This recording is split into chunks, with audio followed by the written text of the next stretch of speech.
Hey guys, welcome back to another stream. We're back at some more Apollo Justice today. I was going to say Ace Attorney, as usual.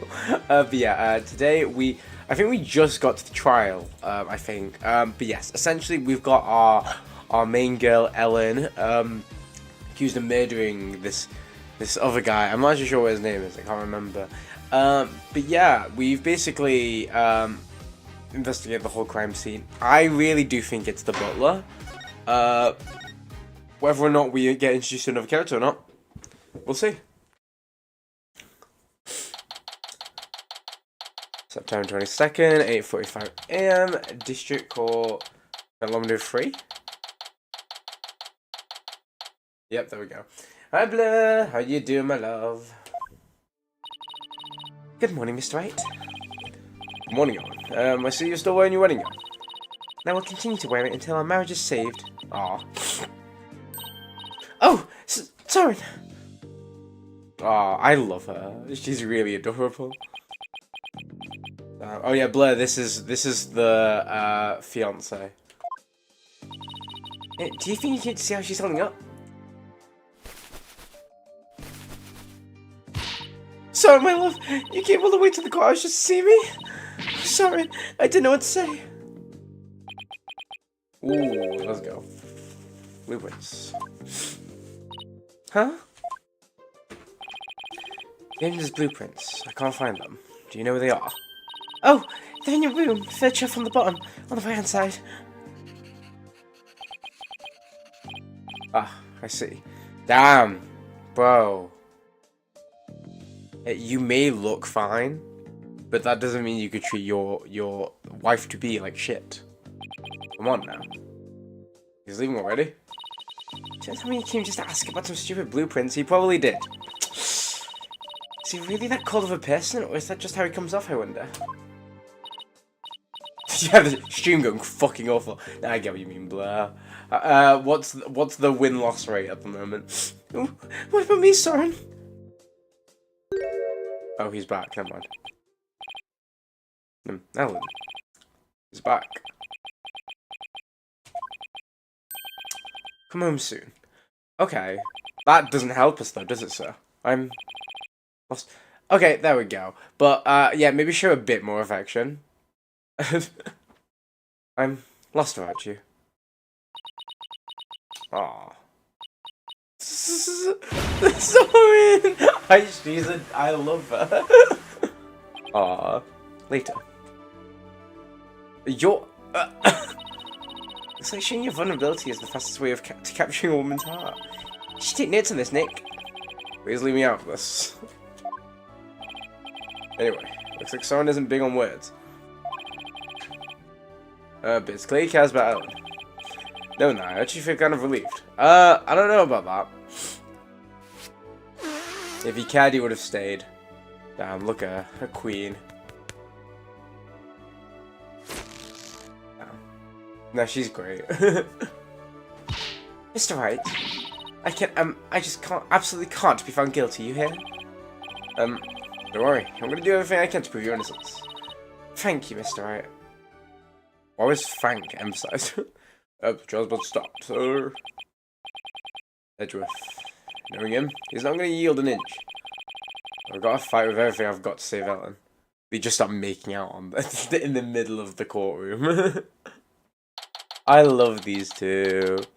September 20th, 9 AM, District Court, the courtroom number 6.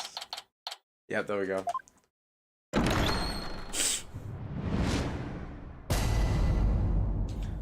Yay. Court is now in session for the trial of Ellen Wyatt. The defense is ready, Your Honor. Prosecution has been ready for a while, Your Honor. Why is he not wearing his glasses? Oh, they're in his pocket. I'm an idiot. Seeing so many familiar faces gathered here together like this, I feel as though I'm at a grand reunion. This is how Blair feels. It means we want to go out for dinner and drink, and reminisce of all of you. Oh, that sounds like a great idea. I was dying for a real burger the whole time I was away. We can make it a welcome back party for Maya. Bye, Edgeworth. I have no intention of coveting one of my enemies. Now then, Your Honor, Let us start this trial at once. Oh, still not one for light-hearted banter, are you, Mr. Edgeworth? Jokes and good humour are beyond worthless in a court of law. Guess we'll just have to have a party of our own then.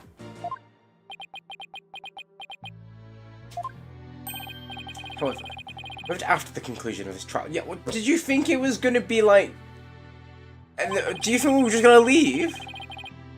I would consider joining you for a little welcome back party. Joining you for your little welcome back party. Edgeworth, you silly. Certainly wouldn't mind an invite, at the very least. He still as emotionally constipated as ever, I see. Now then, Mr. Edgeworth, if you could please go over the details of this case for us. I don't think this will be a long trial, but we'll see. The victim was Dumas Gloomsbury, a servant of the Sprocket household. He was in attendance at the wedding reception that occurred from 7 to 10 p.m. Mr. Gloomsbury apparently felt some animosity towards Ellen Wyatt, and so, after a bit after the reception had ended at 10 p.m., he assaulted Miss Wyatt with the intent to kill her. The defendant fought back and ended up killing Mr. Gloomsbury. In other words, it was justified self-defense, correct? And if that's the case, then the defendant might not be criminally responsible. He's right. Worst case scenario, I can go for self-defense to avoid the criminal charge. Wonder how Edgeworth plans to counter that, though. Prosecution's first witness will make my view on the matter clear, Your Honour. Is it Emma? Very well, Bailiff. Very well. Bailiff, please bring in the first witness. That is Emma, right? Yeah, like, Blair, you're right. Emma's outfit's just a bit wild. It just doesn't make sense still. Please state your name and occupation. Emma Skye, forensics investigator. And I'd just like to say, sir, that being in the same courtroom as you is a great honour. Oh, are they not? Oh, wait. No, it wouldn't have been. Who is it? Who was in the trial with Lana Skye? It wasn't Edgeworth, was it?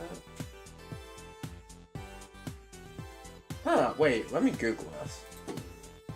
It's not DL6 incident. Phoenix Riot. Lana Skye case. Because, like, who was it? Was it not Edgeworth? Wait, what? Yeah, have they not? I swear they've come together. Oh, that's right. You're a fan of Edgeworth's, aren't you, Emma? We're good friends and all, Mr. Wright. But, just this once, I intend to faithfully and fully testify for the prosecution. And I do mean that wholeheartedly, if you're valid. Expecting less of you, from you. Yes, sir, I'm going to do my very best.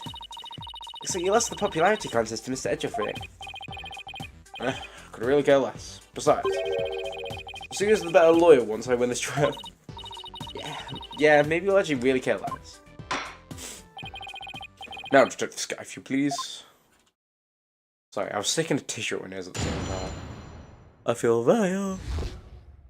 Word of the case. The murder weapon was a clock called the Timekeeper.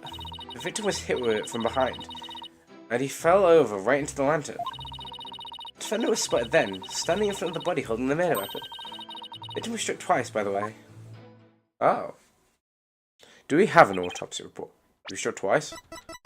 I don't think we have an autopsy report. That's right. There's no mistake about it. This blow was to the back of the victim's head. It was hard enough to knock him unconscious. Yep, despite the fact that he had been immobilized by the first blow, the defendant delivered a second fatal blow to the side of the victim's head. Which means, what exactly?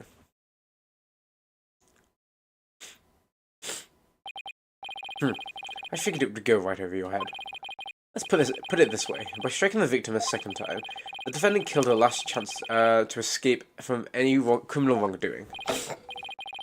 She did, but how, Mr. Edgeworth?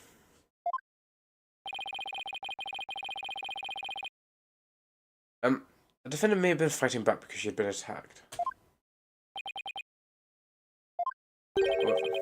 However, it's then went on to deliver a fatal blow to a man who was already fully unconscious. Nick, is he seeing what I think he is? I don't feel so well. Me neither, Nick. Unless Mr. Right. His justified self-defense been removed from the table. Yeah.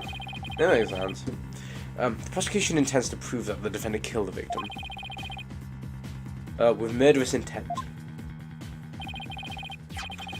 And allow me to, belatedly, submit the victim's autopsy report.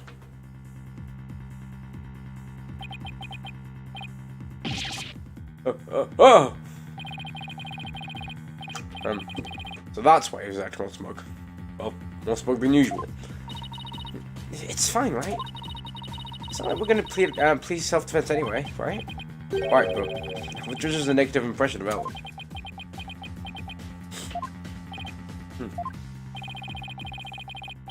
He may not get prosecuted anymore, but he may not get to prosecute as much anymore, but he definitely hasn't lost his touch. Okay. No then, Mr. Wright. You may begin with your cross-examination.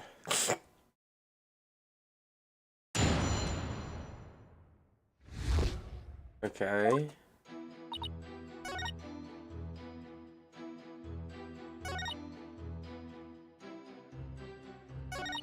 See, I want to say, if he was struck in the head, no.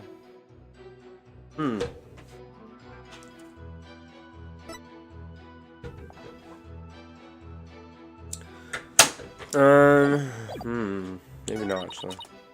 Hold it! I'm completely sure the murder weapon was the timekeeper. Yes, completely. The shape of the injury on the victim's head matches that with that of the timekeeper. So it's definitely heavy enough to kill someone. That makes sense. But would the defendant have been able to pick up and swing something so heavy? I tried it myself, and I was able to lift it up just fine. Maybe you're just freakishly strong? Excuse me, Mr. Wright? I'll have you know that people on the force know me as the dainty forensic investigator. Sorry, but really, you're hardly a delicate flower. Mr. Wright. This is a court of law. Save your antics for after the trial if you know how. Yes, sir. We won't happen again, sir.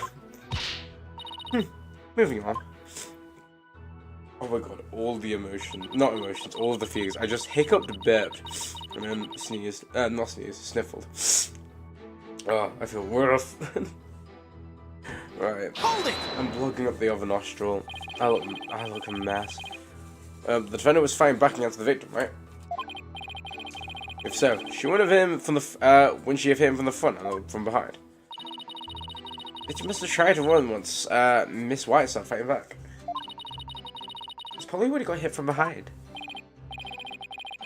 See, thus the blow of the back of the head, black of the head. The defendant must have looked awfully scary when she was brandishing that clock. I don't know about that. Regardless of how scary Ellen looked, the victim was definitely hit from behind. Hey, go on. Yes, of course. Please do. Hold it! But that's only because she was so panicked when she found the body. She tried to use the timekeeper to go back in time. Objection! Oh, why did Edge sound like that? Jesus. Mr. Wright, you have any idea how absurd you sound? But Miss White really did believe she could travel through time with the clock. You really should have come up with a more credible story, you know? Yes, I agree. Be free. But that's all I've got to go on. Anyway, under the circumstances, the only conclusion we could draw is that the defendant killed the victim.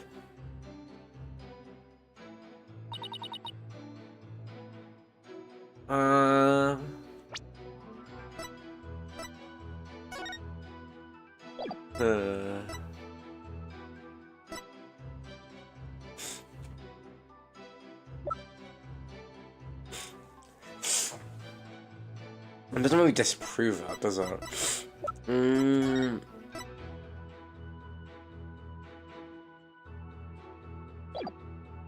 I mean, Hold it! so I must have had a chance to escape after she shot the victim the first time. Why would she stick around and hit him with such a heavy object again? Well, about that. Allow me to explain. Why did she strike him again, indeed? To finish off the victim, of course. This very clearly shows that she had every intention of killing Mr. Bloomsbury. Ugh. But Miss Wyatt would never do a thing like that. Let's see some evidence that disproves my theory. We're gonna just stand there and let him take that from him, Nick? Or if he just claims head on, so okay. This is the, yeah. Oh. Okay, so I'm gonna have to look for an inconsistency.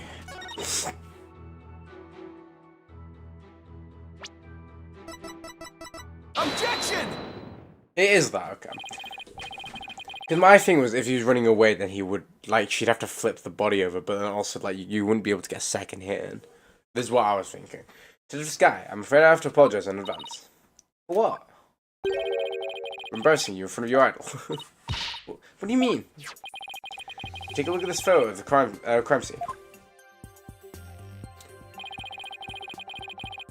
You see that the victim is lying on his back. But if the victim had been hit from behind, it should claim. He should have fallen into the lantern face down.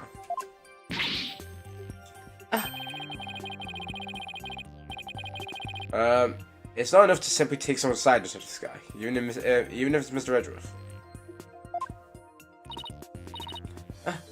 Oh. That does appear to be a flaw in Detective Sky's testimony. Mr. Wright, if you think I'm going to just back down right now, then you're sadly mistaken. I was unusually fired up today. I wonder why. Don't forget, she's right in front of it. She's in front of a hero. If the Steel Samurai came to watch this trial, I want to do my absolute best too. Listen, Mr. Wright. It's entirely possible that the defendant moved the victim's body after he fell over. In that case, there won't be a contradiction, correct? Indeed. It was an excellent counter-argument, Detective. You can count on me, sir. So, what do you have to say to that, Mr. Wright? Okay, the keyboard just died for a second. It's possible the victim's money moved if she fell into the lantern. No, because there's petals on top of him, right? Sorry, Detective. There's no way the victim's body moved after his death. Oh, really? And what makes you so sure? Look here, and you should become obvious. It's the petals. Take that! Hi, Malia. How's it go? It's not the petals. Ignore me. What exactly are you pointing at, Mr. Wright? I thought it was that the petals are on the floor, on his body. So if he died...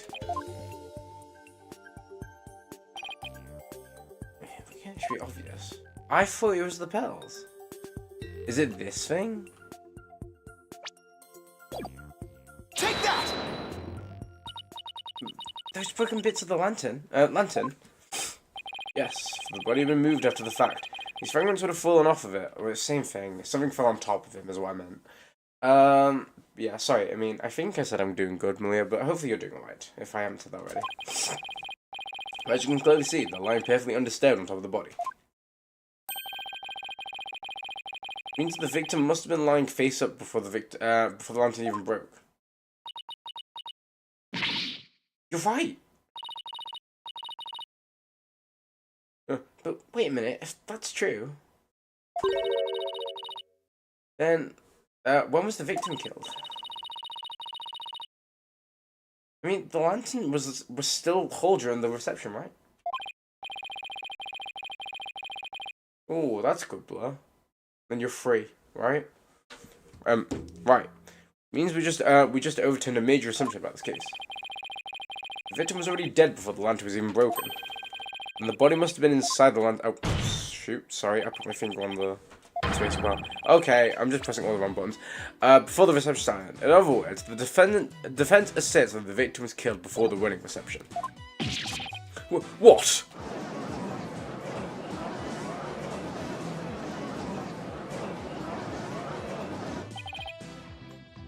In short,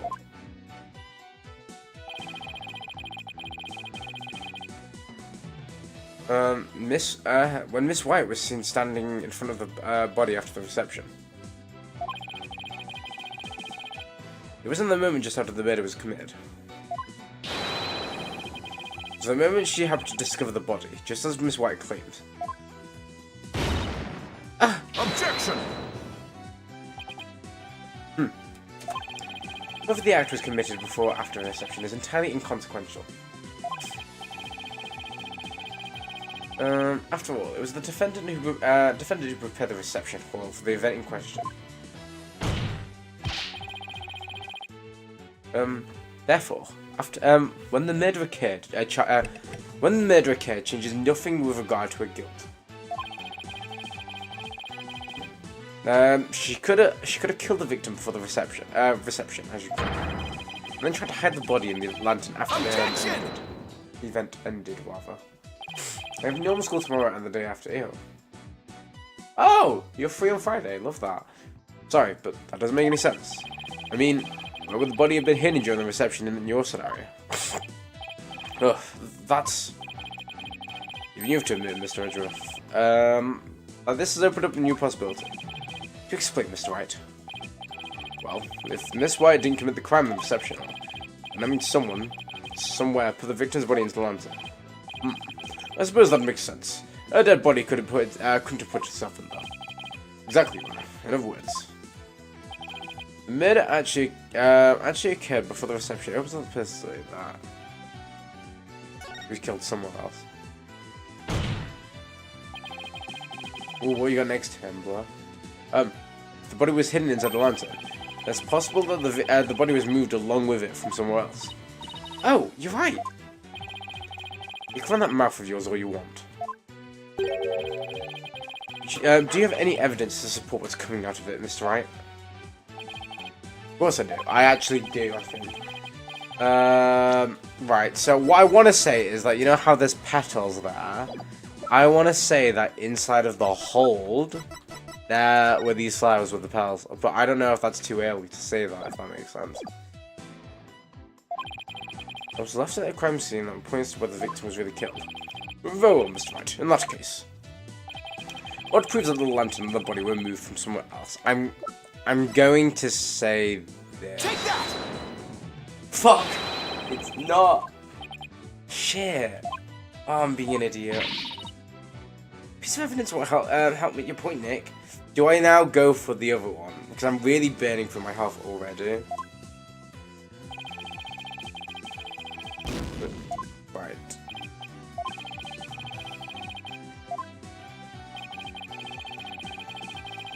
Right, I'm gonna go for the other one then. I want to say the flowers. Take that! But, okay, it is great. Throw the victim again? I just didn't... I didn't think we'd have to present the exact same piece of evidence twice in a row. Yes. Hey, I'd like the court to focus on this thing right here. Yep, of course. Take that! Ew, that's vile. Yeah, double maths is insane. Flower petals, Mr. Right?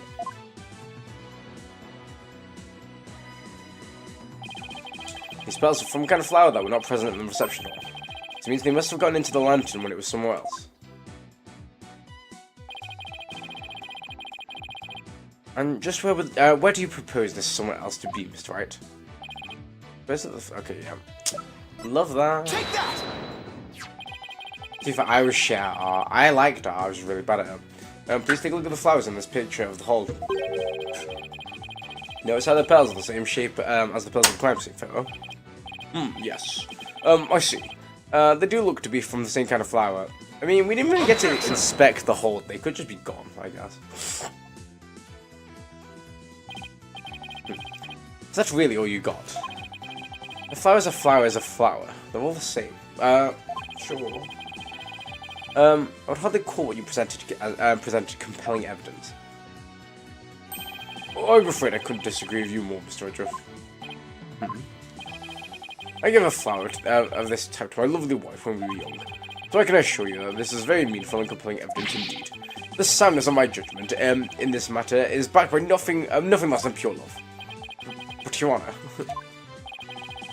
Let it go, Mr. Edgeworth. It's clear you don't know much about flowers. Let it go and move on. It's not like you have anyone you'd actually give any to after. Jesus Christ! Edgeworth didn't deserve that. Phoenix. Maybe we should study up on them, just in case the opportunity presents itself. Edgeworth gives Phoenix flowers. God, that Phoenix, Jesus Christ, you didn't. That was new. Oh! This from the man who only knows the name of 3 types of flowers. See, they're arguing now. That's hardly relevant to the case at hand. That was just the wrong voice as well. The defense asserts that it's highly probable the victim was killed in the hole. If the body was then placed in the lantern and moved to the reception hall for some reason,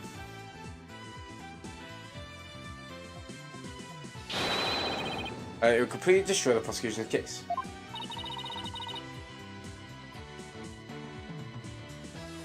Oh, that makes sense more. Yeah, we had that, but we only did like a month of work. Not a month, a week of work experience is what we call it. Then you mean the body was... yes. Yes. The victim's body was... inside the lantern during the entire beautiful wedding reception, while the defendant and her betrothed were celebrating their love. What?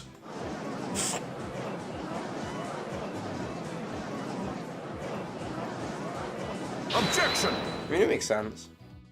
Oh, clearly not. Your smooth talk might work on his honor, but it won't work on me. What are you talking about now? Take another look at all the evidence, and you'll soon see what I mean.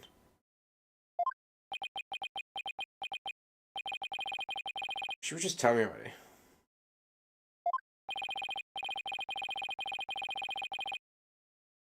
Such a sky. I'm sure you've already figured out what I'm talking about, correct?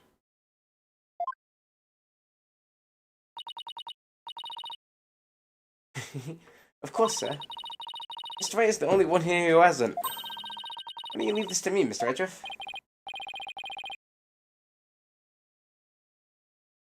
Very well. Let's see what you can do. Detective Sky, please give your testimony to this court.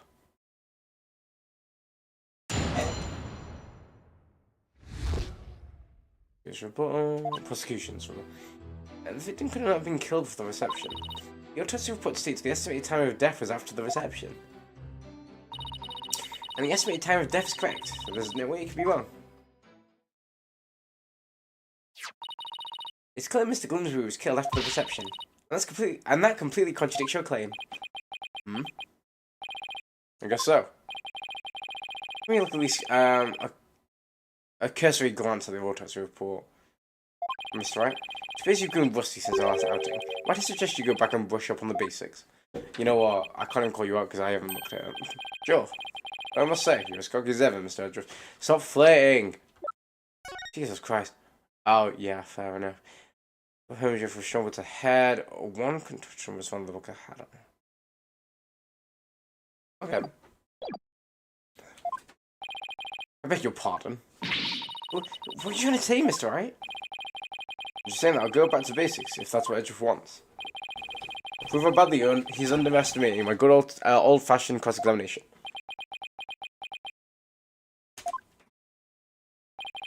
Very well. Let's see you put your money where your mouth is, Mr. Wright.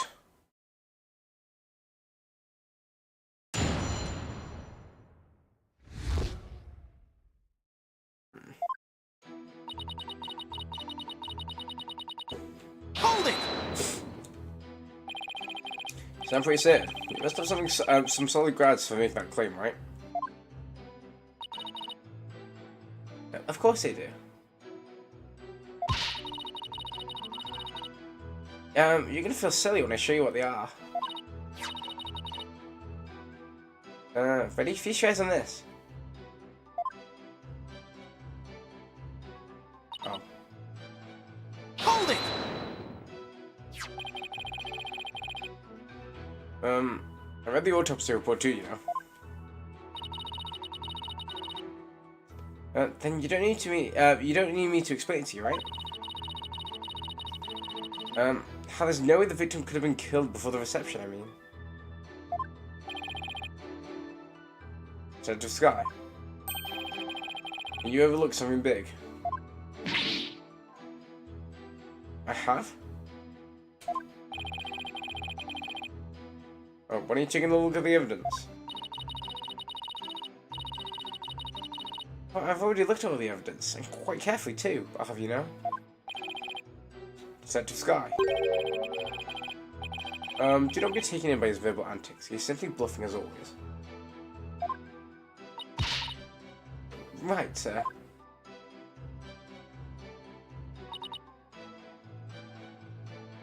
There's no way it could have been wrong.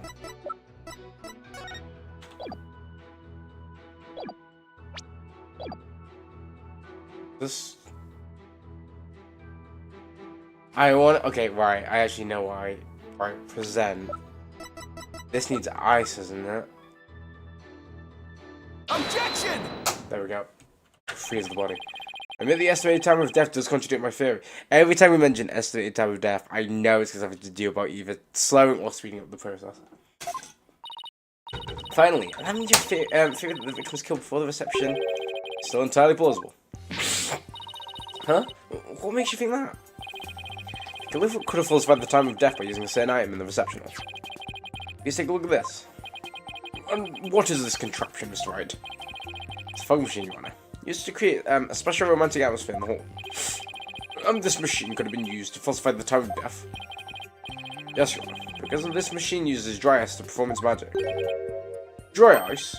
Ah, yes. The super cold stuff commonly used to make theatrical fog, right? I see.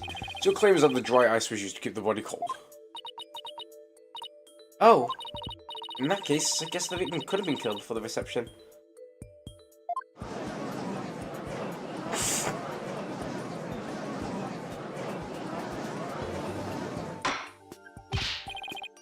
Order! Order in the court. Well, Mr. Woodruff, what do you have to say about this development?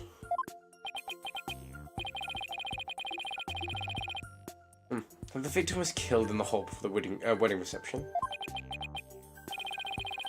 Execution acknowledges the possibility of this claim.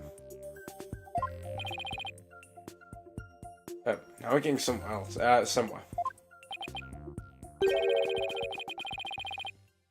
The prosecution would also like to thank you, Mr. Wright. Huh? For what? I didn't know how a certain piece of evidence fits into this case. Now, thanks to you, I do.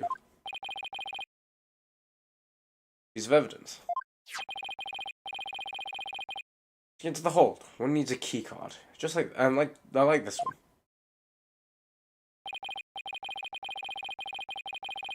Oh. We have a record of those who entered the hold with such key cards.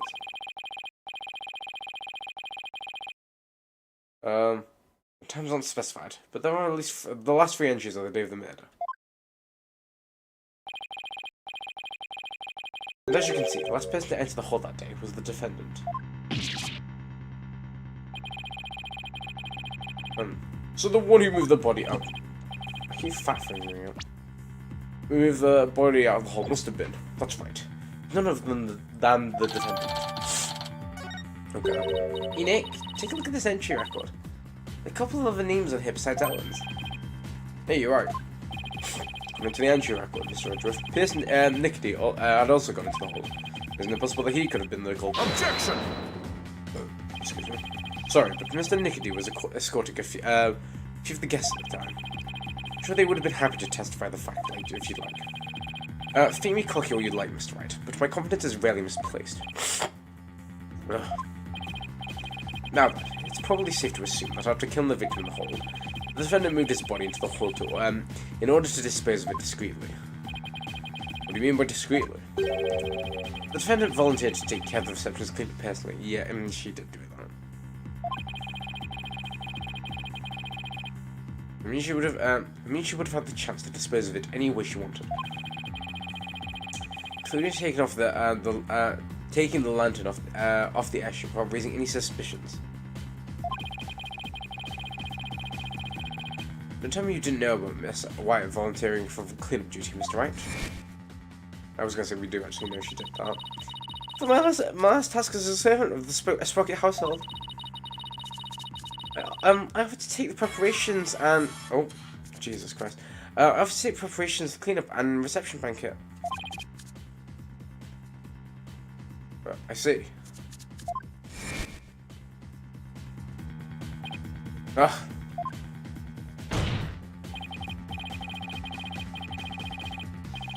Look at you, sweating buckets like a rookie. Even after all these years, nevertheless.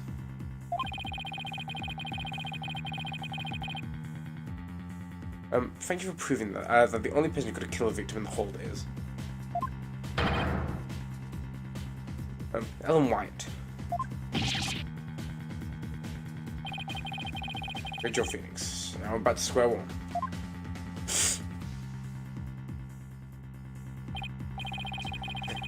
We should ask Mr. Sykes for some help in reviewing Defense for Dummies. Where'd he go, sir? You got Mr. Right in a cold sweat. I wonder if maybe the promise of seeing that miserable look in his face is what brought me back to court today. It certainly made all my stress and worries as chief prosecutor just melt away. I guess he had a lot of stress built. Jesus Christ! I guess he had a lot of stress built up. Give him something to stress over before we go through today. Your Honor, the prosecution asks that you render your verdict at this time. For the man over there tries to throw this court into chaos with his meaningless bluffs. I see. Mr. White, are there any less meaningful bluffs you'd like to present to this court? Ugh. Why does he have to assume it will be a bluff? Nick, hurry up and throw a good one out there. I will. No, the sneeze is gone. The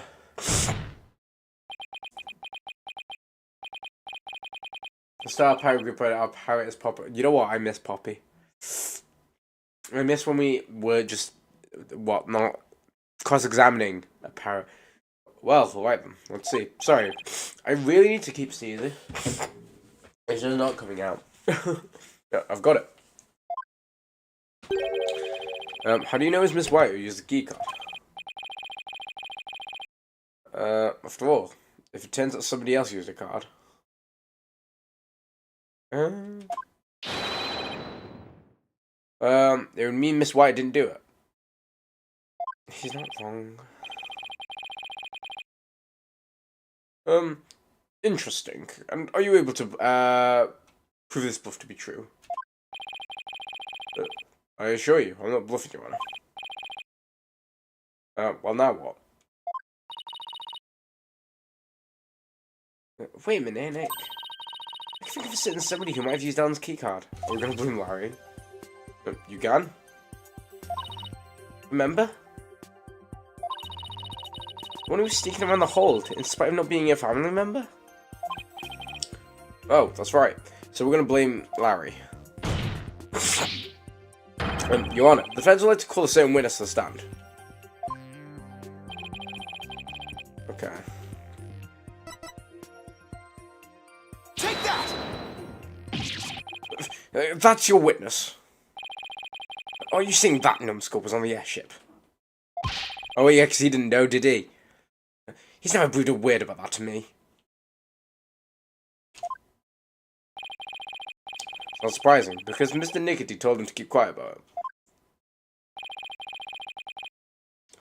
Mr. Butts himself admitted it to me. He claimed to have found a way to sneak onto the Flying Chapel Hall to see Miss Wyatt.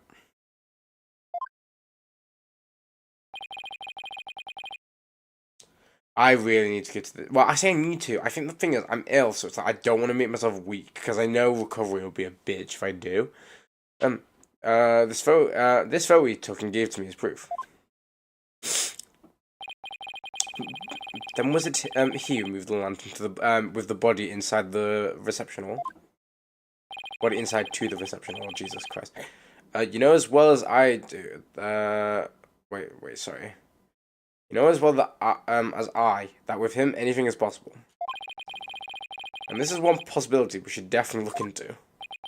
You can't even deny it. I think that's the yeah. Can't believe this. What in the world was he doing mixed up in this? Oh, come on, Mr. Redruff. Remember that we've been saying this since elementary school. Like, it's like, this is definitely one of those cases they made it for the fans. But, like, it is funny that they're all just, like, coming back together. Yeah, I know. I just feel really weird. Like, I've been doing more yoga. I did longer yoga sessions, but breathing, trying to do the yoga has been insane. Because yoga is very much nose breathing. And, yeah, funnily enough, my nose is very blocked right now. So, it's been painful. But, yeah. When something smells, it's usually the butts. I love him. Exactly.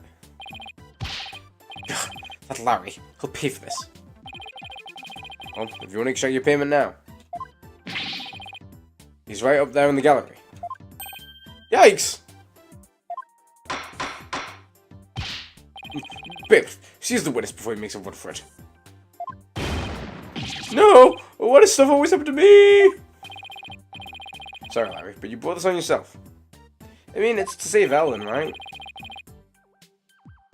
Let us break for a 15-minute recess. I asked both sides to prepare for the next witness testimony during this time.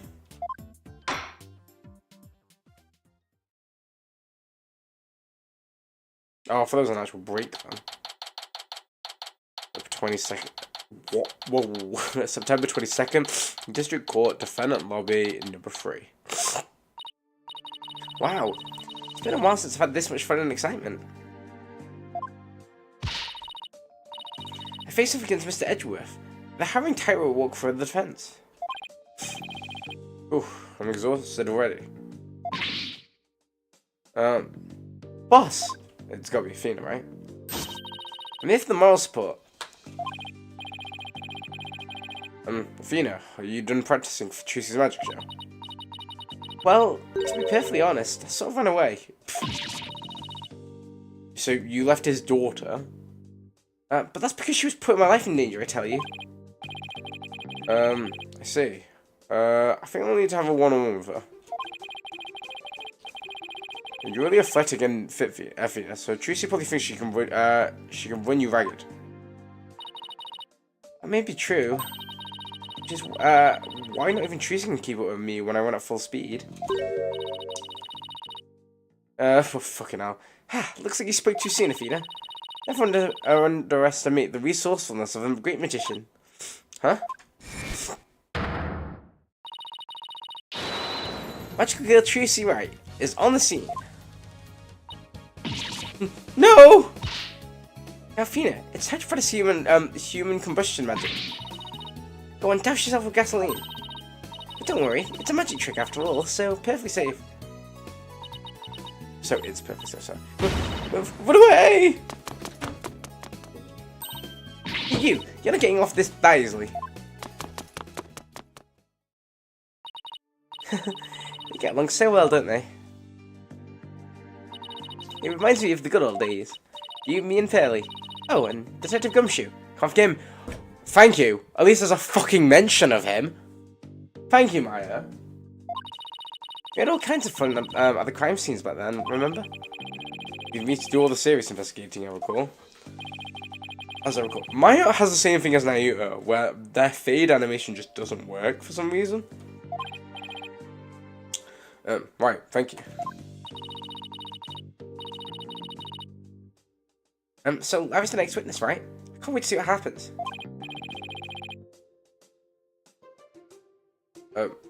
Lovely, I can already imagine it.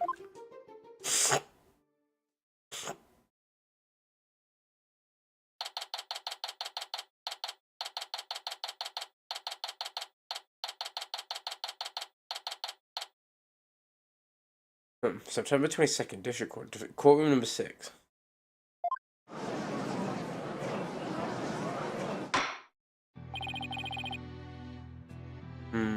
Court will now reconvene. Nick! Edgy! Two of you are gonna hang me out to dry, aren't you? Yeah, not the both of us, just Mr. Wright. Nick, how could you? I don't really think he did it, of course, but I'm gonna use whatever leads I can.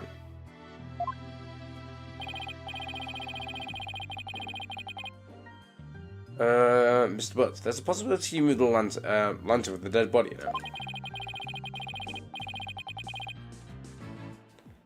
now. So if you want to clear yourself of any suspicion, all you have to do is testify. I miss Gumshoe. Now then, your testimony, please, witness.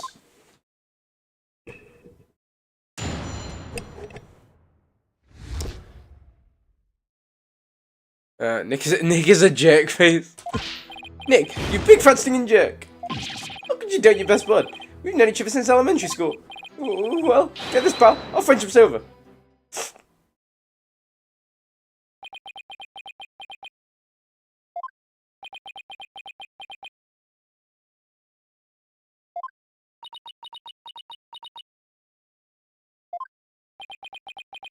Everyone's just stunned. They're like, that's the shittest testimony ever.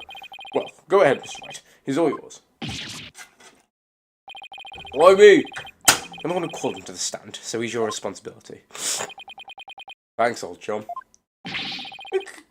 Can any of you show me a little respect? Just even a shred? Even just a shred, sorry. Me cross-examine the witness, Mr. Wright. I would if there was any testimony to cross-examine. I love Larry. Like, no one else is doing a testimony like this. Hold it! Come on, Larry. Can you just please give me something real to work with? Don't you think I don't know your tricks? If I say something careless, you're gonna shove some evidence at me with a loud objection! And a super smug look on your face. I love that pointing animation that Larry has now. It's adorable. Yeah, well, that is my job. If I get found guilty, how are you going to take responsibility for what you've done? Why should I take responsibility for doing my job? You hellish jerk! Don't you have any compassion for me? Hold it! Sorry, Mr. Butts, but if it wasn't Miss White who entered the hold of that card, then you're the most likely suspect. Nick! Are you seriously doubting the innocence of your old childhood friend? Well, technically yes. But it isn't personal, I assure you. Oh! A true friend would believe in me no matter what. Can't you see my tears? Don't they mean anything to you? Nick! Nick! You don't really think you can cry your way, you don't really think you can cry your way out of this, do you? Okay, fine. In that case... Hold it! Harry, listen to me. Shut up! I'm not talking to you anymore. Is he actually going silent? They're getting us nowhere. Come off it, Larry. If you don't quit fooling around and start testifying, Miss White will be found guilty. For real? No new information comes out of this cross-examination. Then yes, Mr. Butts, for real. Not that I would have a problem with that myself. Harry, just tell the truth already. Did you or didn't you go into the hold and move the lantern up to the reception hall? I never moved any bull lantern, I tell you. Bull lantern? What? Did I say something weird? I meant you didn't attend the wedding reception. Can you believe you told me only family and relatives could attend? They wouldn't even let me get into the reception hall. Reception hall, sorry. Oh, yeah, so what? That's odd. No one in this courtroom ever mentioned the sex of the lantern that was moved. Larry, Larry is just a girl. So how could you know if it was a bull lantern? You didn't have to actually go to the reception to know that. Anyone could tell there were two Pega Bulls by looking at the Flying Chapel's pamphlet. Right, there we go. All I can tell right now is that there's a strong scent of blood in the air here, in here. Please have the last statement to your testimony, Mr. Butts. Okay. I was gonna say, it actively says that there's a bull and a cow, so... Oh, fuck off! I pressed the wrong buttons. Ignore me.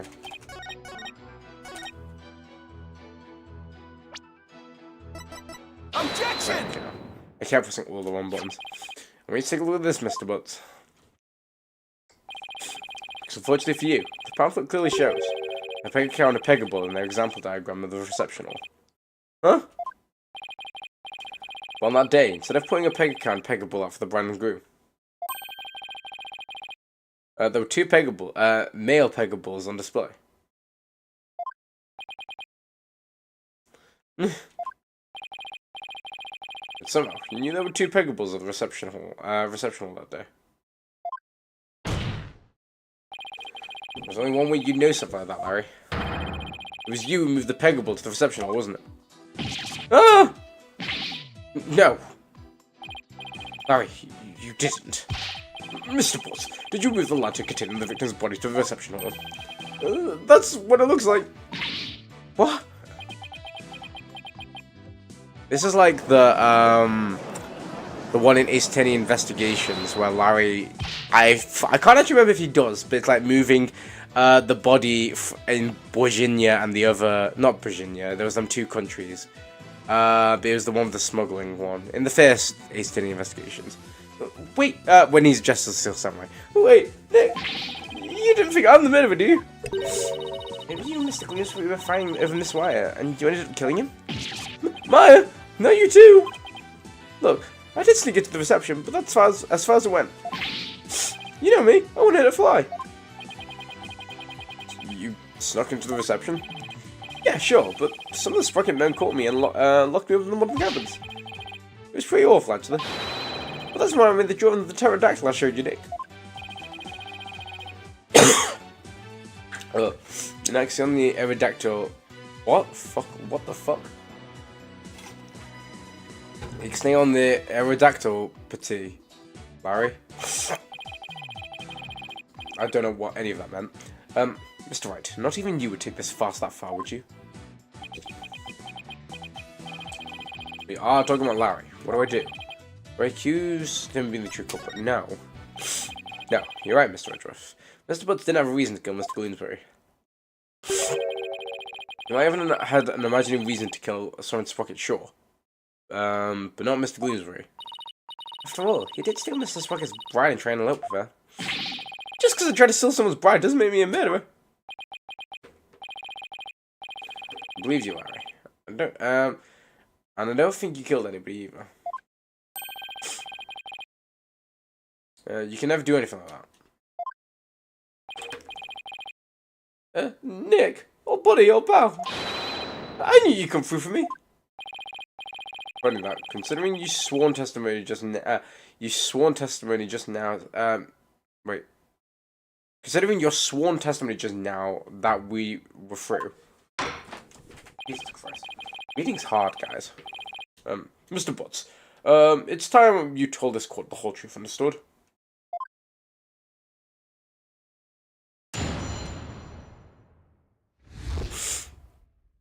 Moving the lantern.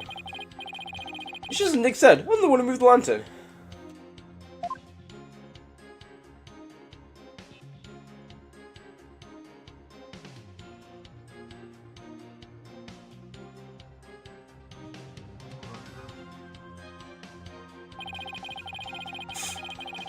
I was poking around the reception hall before the main event until the lantern was broken.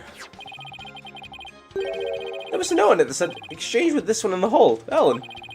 So I decided to do Ellie a favor. I love his little animation, he's so cute. He's just a girl. I keep looking at that. Larry's suit has Kirby. It does, to be fair. His the character is called Q Piglet. Was it called? So you switched the lanterns before the reception, did you? Then that means the victim really was killed before the reception. Excuse me.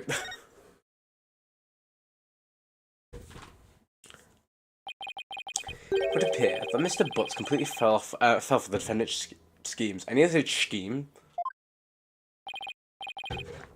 Scheme? What scheme?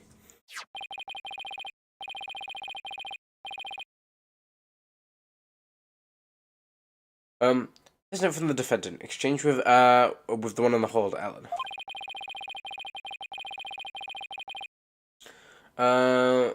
Mr. Butts moved the lantern with the body in it up to the reception because of this note. And thus, he has become a suspect in Mr. Gloomsbury's murder. That second lantern did feel pretty heavy. But wait, bear with, someone's just messaged me.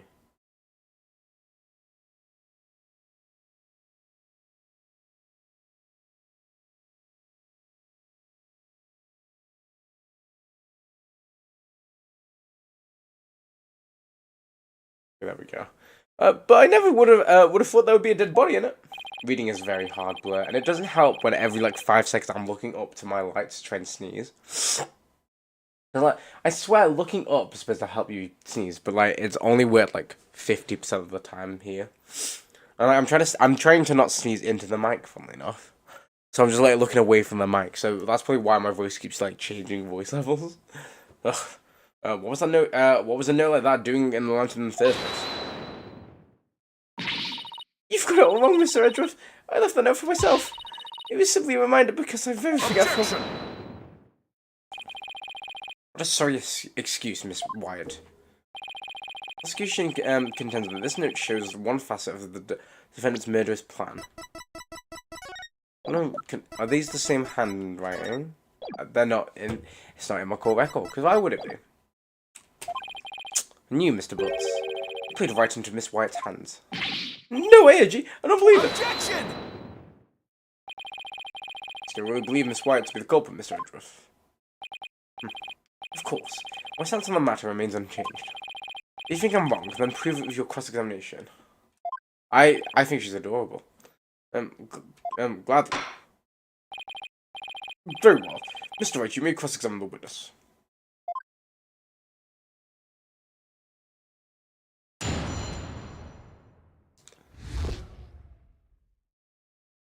Moving that.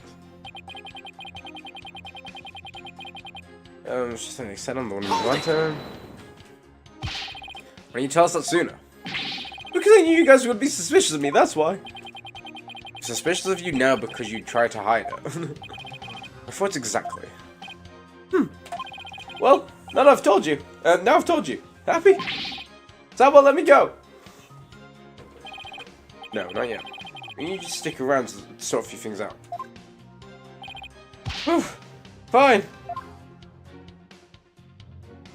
I feel sick. Hold it! The lantern you swapped out was a female peekaboo. A peekabout, right? Yeah, I guess. Did you replace a female lantern with a male one? Because I was too busy trying not to get caught. I didn't have time to check for the little details like that. Didn't want to get caught. You were just left well enough alone, you know? Whatever. Anyway, when I took take a look at the broken lantern I saw, took a look. Hold it! You know what? To be fair, it's a weird thing to write to yourself, isn't it? Bear with. I know. No, it wasn't exactly. Wasn't just to you, was it? Right. Again, I want to compare the writing now that I'm here, but I don't think it's the same writing. No, it is different. Okay. That wasn't just you, was it? Well, I guess not, but okay. Let my sweet, dear sweet Ellie do all the hard physical labor on her own. He just makes it worse. Precisely that thought process that constantly gets you in trouble, Larry. Besides, it was my big chance to show her how much I cared about her. Hold it! Oh. Nobody saw you the whole time while you were switching lanterns? Nope. I didn't get caught. Not that time, anyway. Not that time? Yeah. When I tried to sneak into the reception the first time. Didn't have much luck. Those sprocket guys spotted me and nabbed me.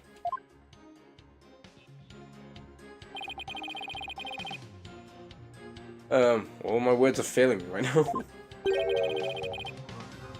now. Pretty exciting, don't you think? Alright, you need help. And then they locked me in one of those cabins. Nick, what are you talking about stuff like this for anyway? Shouldn't you be trying to prove Ellie's innocence? Well, is that statement important to the case? Yeah, sure. Mr. Butt's trying to crash the reception, and subsequently getting locked up in the cabin. I believe these might be important facts in this case, Your Honor. Very well, Mr. Butts, please add these to your testimony. This statement to your testimony.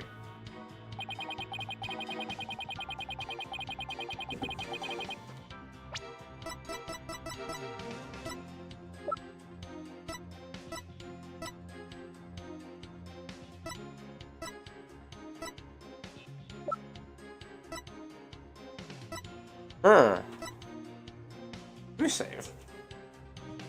Oh.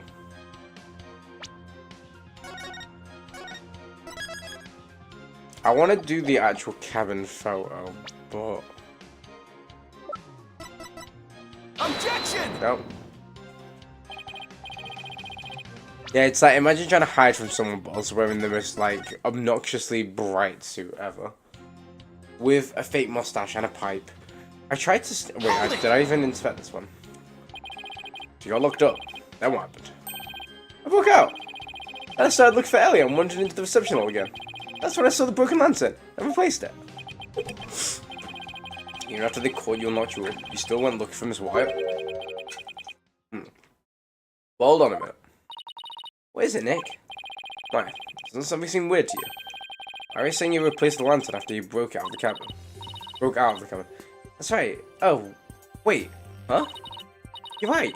It doesn't make much sense, does it? I have no idea where we're going with this. Mr. White, have you found an inconsistency with the witness's testimony? Yes, I believe so, Your Honor. Mr. Butts moved the lantern, but after he broke out the cabin, but that contradicts with this.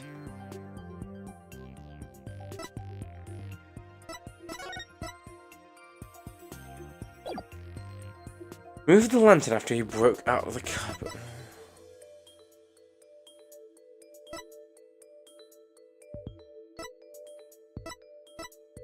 Take that!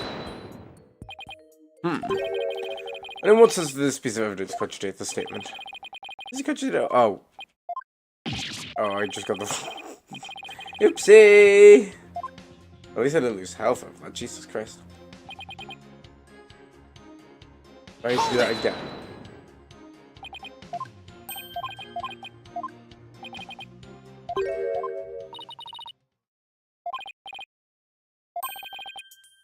He replaced the lantern after he broke out the cabin.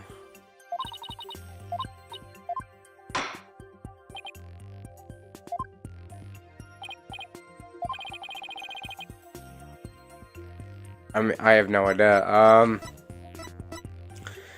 Okay, so he moved... Mr. Butts moved the lantern after he broke out of the cabin. That contradicts with this. I mean, I don't think it's anything right here. Oh, is it the actual lantern? Was that... Okay, apparently it is. Yes, it's the broken lantern, Your Honor. Sure. Mr. Butts, what you're saying doesn't make any sense at all. What? Why not? So the lanterns before the reception began, correct? Right?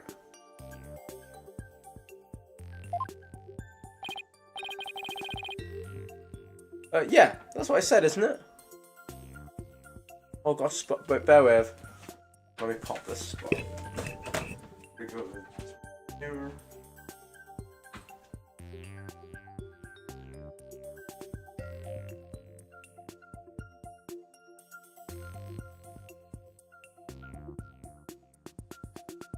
Ah, my nose is so dry, guys.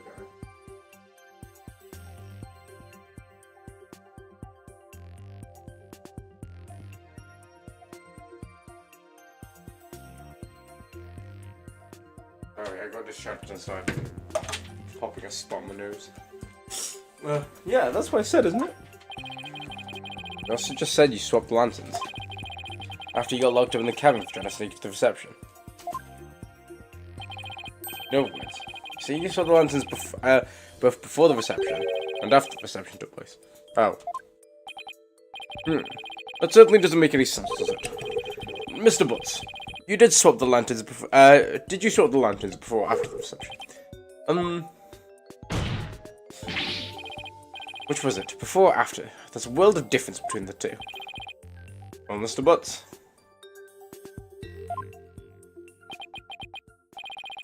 Just gonna expect you guys, guys like you to understand. In a nutshell, it was both before and after the time travel.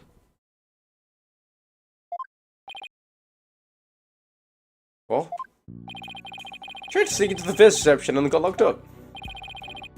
The first reception? Uh-oh. I don't know where this is going. Then, with the power of Ellie's pendant. Time got rewound, and went back to the time before the reception. And it was after, that when I replaced the lantern.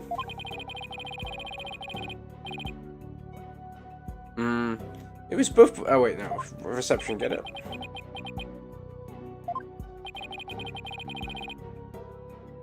We went back in time before the reception. So of course the reception would take place one more time after that, right? That's why it makes, I said it, wait. That's why what I said makes perfect sense. Mr. Wright, what in the world is this witness talking about? Has he developed some sort of intellectual ailment I'm not aware of since I last saw him? Well... None of the Sprockets seem to remember the time skip, but I do. And Ellie remembers it too. Having the power of our love for each other made that miracle happen. Mr. Wright, I'm sorry, but could you please translate this man's gibberish so the rest of us can understand?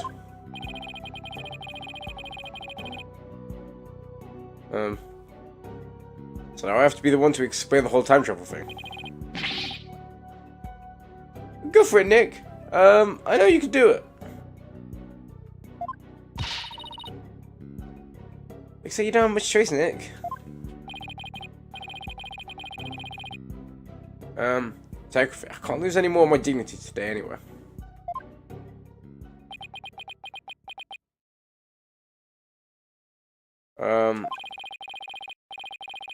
The defendant, Miss Ellen White, has told the defense the following strange story.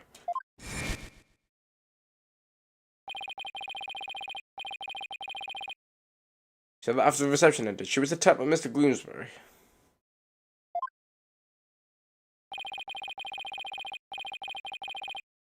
She claims that she was being, as she was being assaulted, she made a wish upon a pendant. Please take me back to that blissful moment. In doing so,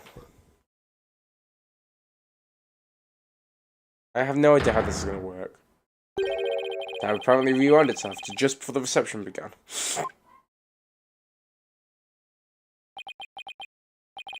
It what? I know it's hard to believe, but think about it.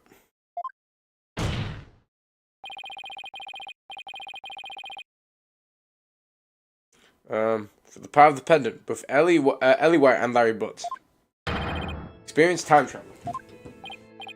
Whoa, whoa, whoa. What?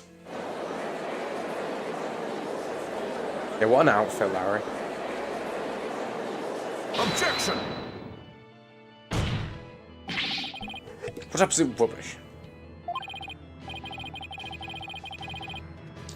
Mr. Wright, I've heard my fair shares of nonsense a share of your nonsense over the years. But this takes a cake. Have you thoroughly lost your mind? Objection! This is simply the conclusion I came to. Using that logic, ability you love so much. What? The truth of the matter is, the future president of Sprocket Aviation, Soren Sprocket, has been researching time machines. So, what if the time machine has already been successfully created? What if one of the Sprocket Aviation? What if that's one of Sprocket Aviation's top secret inventions? Inventions, well, a time machine.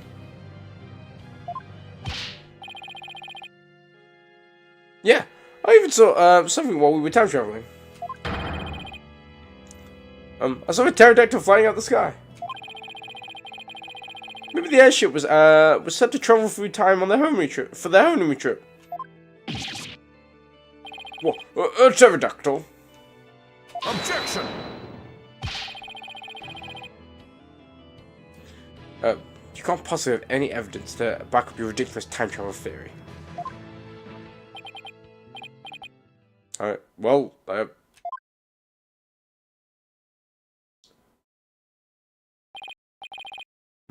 as I thought. In any case, I now have evidence to prove. You're no more intelligent than Larry.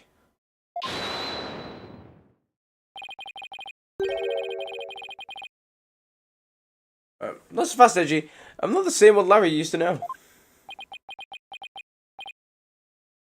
Oh. You want evidence? I got you evidence right here. This is the photo I secretly took of the first reception. What?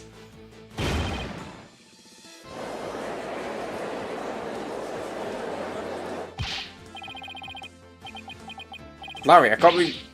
Well, anyway, good job.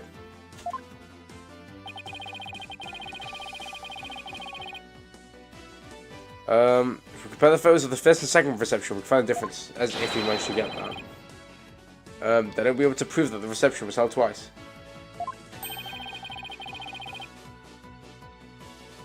But do you really think such a difference exists?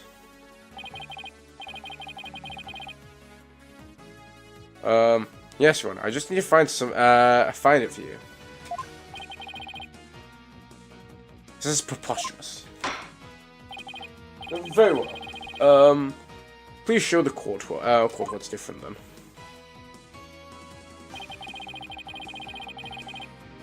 I'm putting. Oh, is it the bouquet of flowers? Because that one's red. Yep, knew it. That was instant. Take that! Please direct your attention to Miss White's bouquet of flowers. In the photo one of her in-laws took, the defendant was holding a yellow bouquet. How does she not even know that?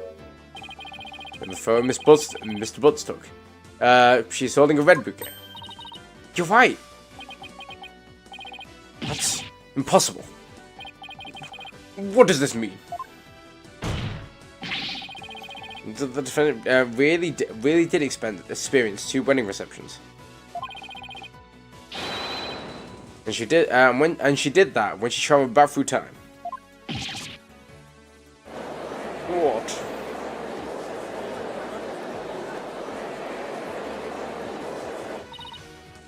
Nick. Oh, sorry. Damn, I just burped really hard. You did it! You proved Ellen's time travel theory to be true. Yeah, I can hardly believe it myself. It's just as Ellen said, the reception was held twice. Since every assumption we've based this trial upon upside down. English. Work with me, please.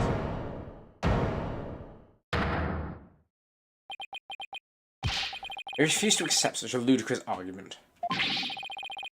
It is pure fiction under the guise of pseudoscience at best. There's simply no such thing as time travel. It's hard, but can't you suspend your disbelief for one nanosecond, Edgeworth? Sci-fi movies push all your buttons the wrong way, don't they, Mr. Edgeworth? I really picture you yelling, "That never happened," every 5 seconds at the screen. Maybe you should stay away from movie dates altogether. He's talking to you, Phoenix, by the way. Follow you now. That's neither here nor there. This is real life we're talking about. But the proof is clearly shown in the 2 photographs. That's right, Mr. Woodruff. No matter how Fine. Let's take your absurd delusions. If only to demolish it before your very eyes. Oh, Jesus Christ, Blue. Now, rest now, please, sir. Go to bed. I appreciate you being here, but rest, please. What? Let's start with this then, shall we? There's one thing your time travel theory fails to explain. That's the memories of the other guests there. Fenton and Larry remember the reception occurring twice, but no member of the Spock family has ever even mentioned such a thing. Objection! Look at the time machine. I'm not done, you bird brain. Bird brain? As I was saying, if the entire family had been sworn to secrecy, then why haven't they sworn the woman who was marrying into the family to secrecy too? Because they wanted to get her ass. That's a good point. Honestly, all it takes is a little common sense, right? Even still.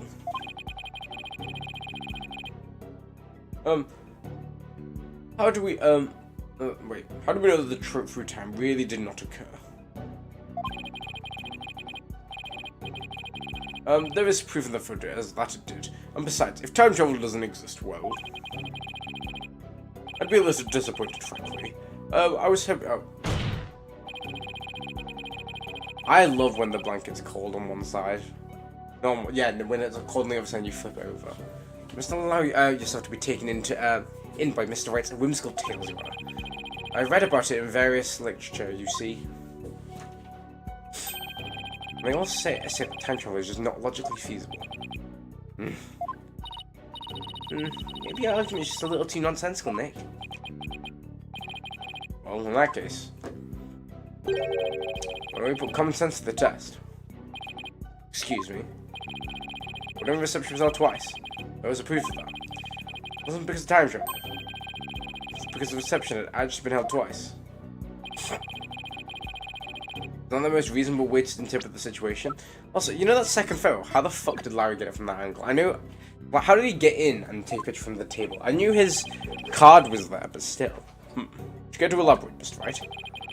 Time travel doesn't exist, and there's only one way to make sense of what happened. Somebody must have orchestrated this strange phenomenon. Somebody's everyone. Wow, the gaslighting.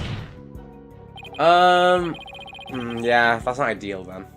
You turn around then, put it on your face. Well, if all the guests at the reception conspired together, so all the reception twice to keep secret about it. What? And for what purpose would they conspire to do such a thing? Well...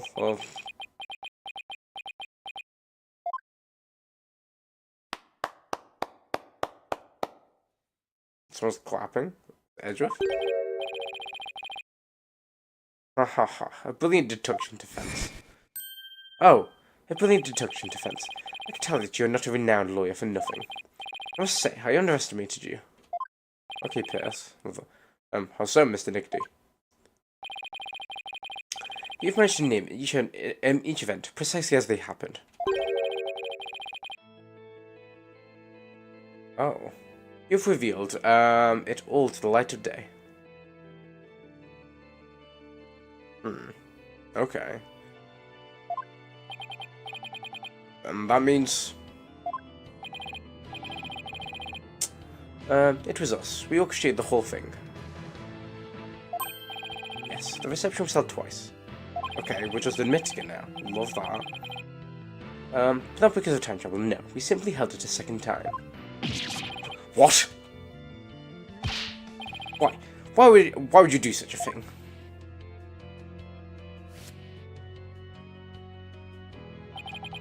To make it as though the murder Miss Ellen committed never happened. What? Oh, Master Sorin figured that that if Miss Ellen, who killed Bloomsbury after the first reception, experienced the reception one more time, she would think it was all a dream. It was he who ordered us to make that happen. However, only a few, myself included, knew of Miss Ellen's crimes. You saying most of the guests attended 2 receptions would know why. Indeed. They needed no reason. Master Sorin told them to do it, and do it they did. That is the sprite way. And who hid the body in the lantern? We did. We did not anticipate the petals finding their way in, nor the actions of Mr. Botts. That's how you intended to cover up the whole situation. Cover the whole situation up. There is just one thing everyone here has wrong. The real scene of the murder was not the hold; it was the Vista deck. What? And Miss White's recollection of the events must be correct. And yet we tried to cover this incident up. But the fact that Miss Ellen killed Gloomsbury is undeniable. This is quite a tale of events.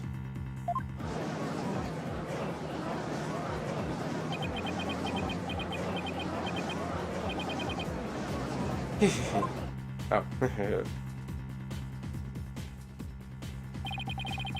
So it appears we have arrived at the truth at last.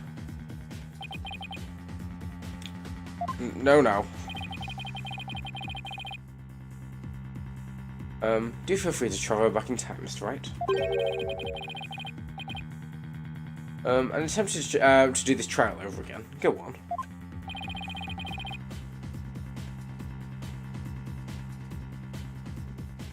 Let's not get hasty, Edgeworth.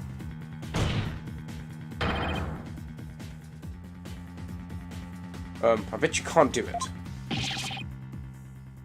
Oh! Sorry, I'm texting at the same time, I probably shouldn't. Your Honor, we will have to hold a separate trial for the cover-up conspiracy later. But as far as this case goes, I believe we are ready for your ruling.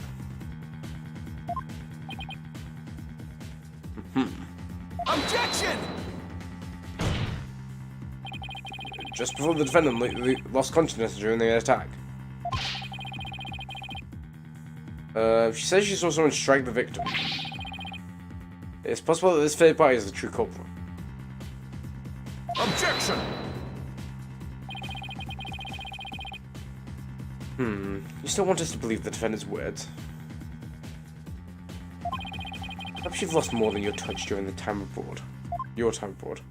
I was going to say, when did he go abroad, but literally took away in. This third person nonsense is nothing but rubbish, and you know it. Objection! But by the same token, how can we trust those who conspired and lied for this court of law? For all we know, they might be still hiding something.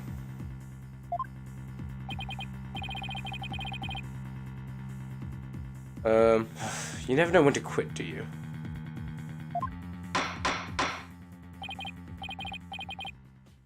No, calm down, both of you. In any case, there isn't enough trustworthy information yet for me to render a verdict.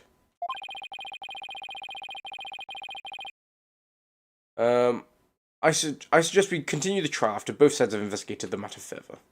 Oh.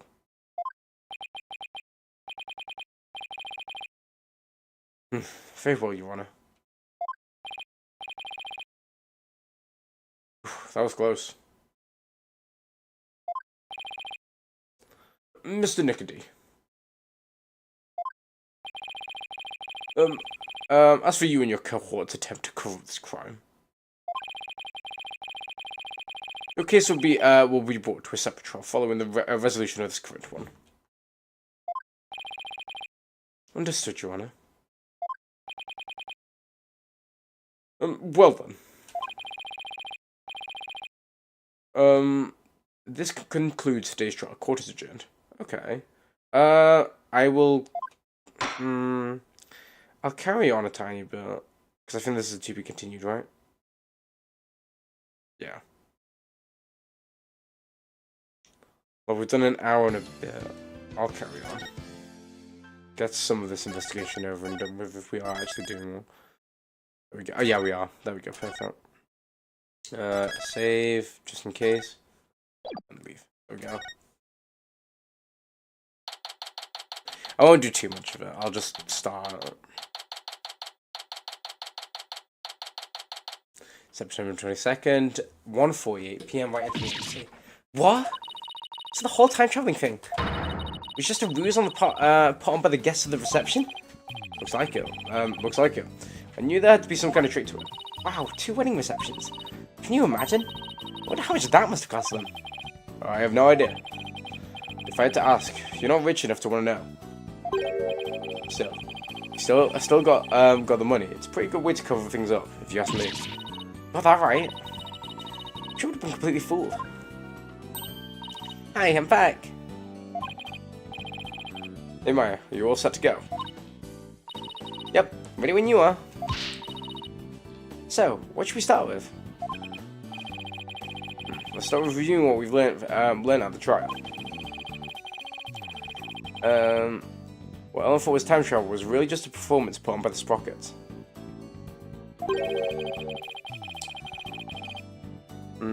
But other than that, it seems that what Ellen told us was actually true. So what really matters right now is the identity of the mystery person Ellen said she saw while she was being attacked. So who is this mystery person? That's a $1,000,000 question, I'm afraid. If we want to clear Ellen of any suspicion, then we'll have to figure out who. Then figuring out who they are is key. You don't take toilets for 200 instead, Mr. Wright. Well, at least there were only so many people on that airship that night. And we know who the mastermind of this whole cover-up plot was too. So that's good. That's good. You mean the groom, Soren Sprocket, right? Exactly. Might know something that could help us out. Then what am I doing here? Larry? Yep. I'm a very busy man, you know? Well, all of the other people involved in Soren, are Soren's family members. So I better start by interviewing you. There's push interest of word comes out your mouth. Oh man, it really takes schedule, but oh heck, a friend's full, right?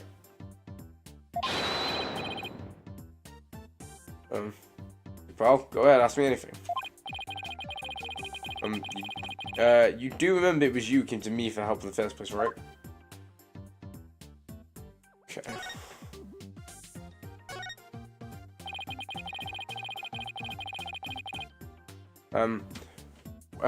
I want to go over exactly what happened and happened when before. Wait. I want to go over exactly what happened when before I step. What happened when before I step outside this office again. Since you were there, Larry, do you think you could help me get it all straight in my head? Have I got it? Okay, so the first reception was held at 7 PM on the day of the incident. That's the one you tried to crash, right? Huh? Oh, yeah, that's right. Then they let me up to the cabin. It was awful, I tell you. Too bad we're not into focus on you, Larry. And then the incident occurred after the first reception, around 10 PM. Oh, wow. Ellen was attacked in the reception hall by Gloomsbury. Forced her onto the Vista deck and was just about to kill her. Ellie fought back and ended up killing old Gloomsbury instead. To cover it up, the family quickly threw together a second reception. That's what Edgy is claiming anyway. But I know why Ellie didn't do it. The key point here is the mystery person Ellen said she saw strike Gloomsbury. Just before she passed out. Did you see anybody suspicious looking around that day? Nope, not at all. Because I was locked up in the cabin all the time. You didn't manage to escape and sneak back into but you managed to escape and sneak back into the reception hall. Where's the other photo, or is that part of... No, okay, I was hoping we'd have the other one in our thing. So when you switch the lantern in the event hall with the lantern in the hall, right? Did you see anybody then? No, the place was completely deserted.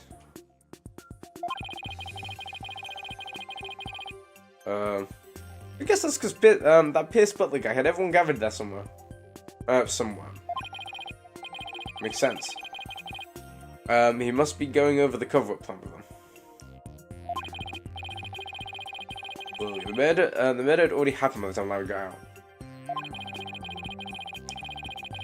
They must have gotten ready fast and had a second reception soon after. Then, after the second reception, Ellie went to clean up the reception hall.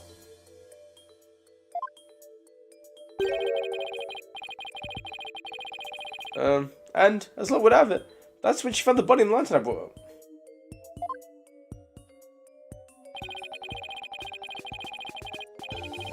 I tried to do something nice for Ellie out of the goodness of my heart, and then this happens.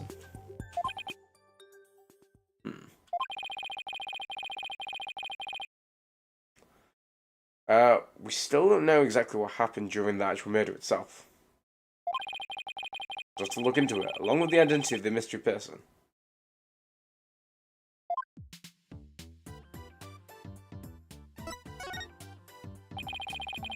While the murder was taking place, you were locked up in the cabin. Did you see anything unusual while you were there? In the cabin? Let's see.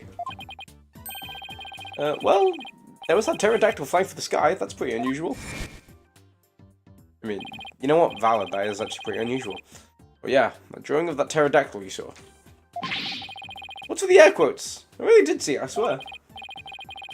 Larry, the time travel thing never actually happened. It means you couldn't have actually seen a real pterodactyl flying for the sky. We know it's the map, but I don't know how we get to that. Oh! You doubt my I have a super popular picture book. Are you doubting the eye of a super popular picture book author? No, I'm just sure you saw something else. I'm mistaken for a flying reptile.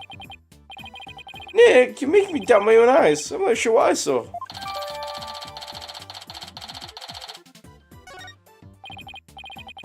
For wait, you have no idea what actually happened at the real scene of the murder. That's right, and I can say that with every confidence. Oh wow, would you look at the time? I better go, I've got a book signing to get to. Of course you do. Book signing? Whose book? Who do you think? It's mine, of course. It's a Louise Deneen book signing. We love Louise.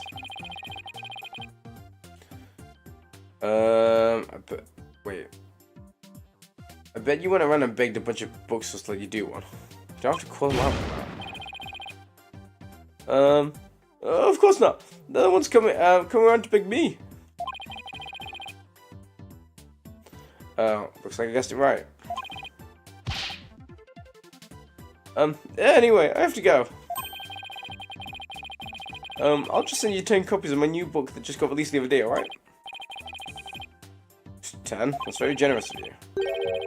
What are you talking about? I'm gonna send you the bill too, of course. Of course you are. Just put them down as an off expense or something. Well, see ya. Never change, Larry.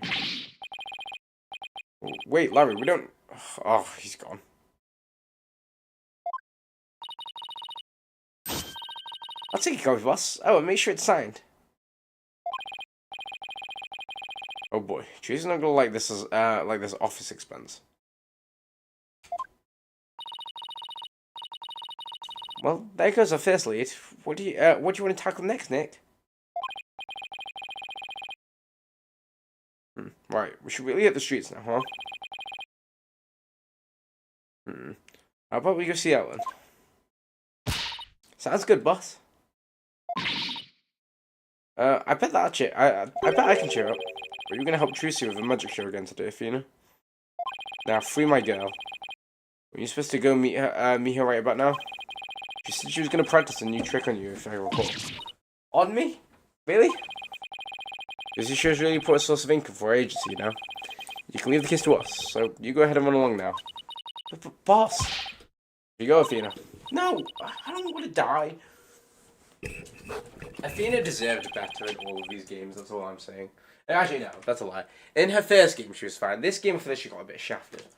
Bear with. I need my blanket. Like, as bad as it sounds, she got the wet noodle case. and that was it. And even then, like, she barely got anything. But I mean, I suppose neither did Apollo really. He got the magic case and he got the final case. Oh no, he got 3 of them. Ignore me. We better get going. We better get going too, Maya. Okay.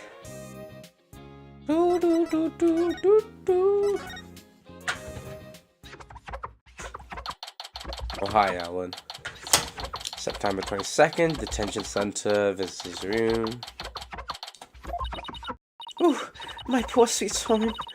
I wonder how he's getting on without me. Hello, Ellen? Oh, Mr. Wright, what's gonna happen with the trial, what do you think? Well, first and foremost, we have to hurry and find this mystery person you saw just before you passed out. Do you think that person could be the real killer? It's quite possible, and if we can prove that, we can clear you of all charges. Actually, would you happen to know where Sorin is right now? He's usually busy with meetings all afternoon, but he should be home by evening. You better go have a chat with him later then. Look at her, she's adorable. Why being treated to a view of someone's underwear? Mr. Wright, don't tell me. You suspect my sweet Sorin? Well, he is the one who masterminded the second reception after the time skip. I thought you might be able to tell something. How could you, Mr. Wright? You can't possibly think my Sorin would never kill anyone. Alright, just calm down. No, if you're accusing my Sorin. Please, I'm not accusing anybody, so please, put the pan and ladle down, alright? Really? That's my art. So for now, do you mind if I ask you a few more things about the case? But be careful not to provoke her. You crazy lady. Did you tell me about Sorin? There's nothing to tell. He's squeaky clean. Alright, okay. Maybe we should avoid the topic of Sorin right now. Let's talk about something else then. Fine, but you won't hear a peep out of me about Sorin. Like what, pulling teeth?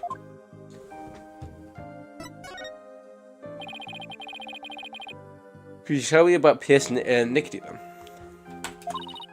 Pierce? He came to the Sprocket Manor about a year ago. I want to present, what is his sister's name? Serena? I think. As the family butler, he's now in charge of everything in the household. Only a year ago? Did he have some kind of special connection with the family? I'm just a maid, so I'm not privy to such things, I'm afraid. Might be someone's order, but Pierce is the one who coordinated the whole thing. He's the one who really orchestrated the grand time travel farce. Must be, he must have quite a bit of authority in the family. No matter how good he is at his job, how could anybody gain that much influence in a single year? I really don't know. I mean, he is an excellent butler. Wouldn't that explain it? Is it really that as simple as that? Can I present his dead sister? Maybe she knew. Oh, yeah, here we go. Oh, poor Selena. I feel so sad about what happened to her. Selena! Excellent. Please try to calm down. Pretty please, we're sugar on top. Sorry, I was supposed to be happy. For Selena's sake too.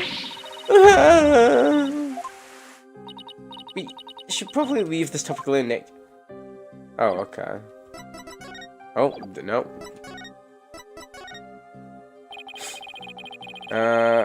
What you thought was time travel was really just a cover-up carried out by your in-laws.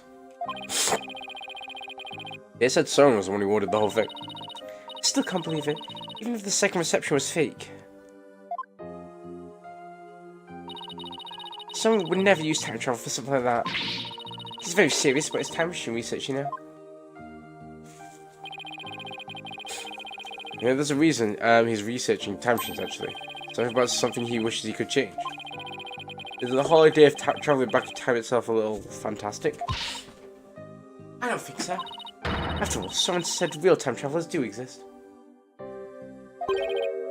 Really now? You think you know someone who actually time travel through time? That's right. I haven't seen it personally, but someone said as much. To believe, so I believe it. Somebody who's actually traveled through time, huh? It's pretty hard to believe. Thank you, Owen. You're going out to do your investigation now, aren't you? Yes, that's right. Please make sure you don't cause Soren any trouble, okay? I'm afraid I can't promise you that. What?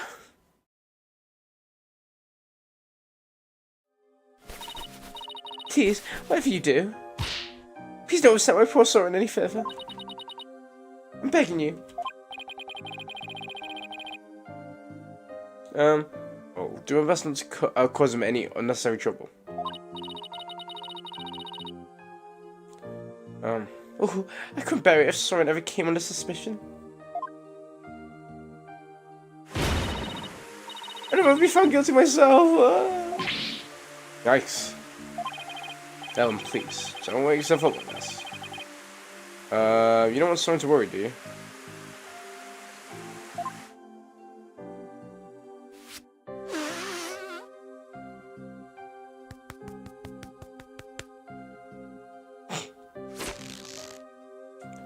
Look at her getting her shit together.